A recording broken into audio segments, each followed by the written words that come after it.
سلام نو ملګرو تازه خبر ډېر بد خبر په افغانستان زلزله کې تر دې دمه شپږ سوه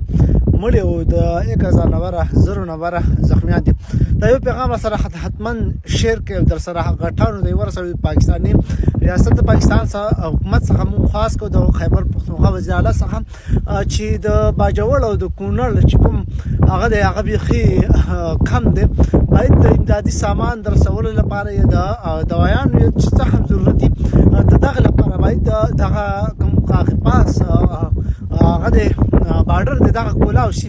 په دغه باندې د هغه سره مرسته وکړل شي او هغه کا تنظیمونه کوي، هغه حکومت کوي چې څوک هم کوي. موږ ورته وایو چې باید خامخا دغه ډېر زیات ضروري دی. دغه فاصله تاسو کتلی شئ چې بیخي موږ او هغه دومره لرې نه یو، خو حکومت کولی شي چې ډېر په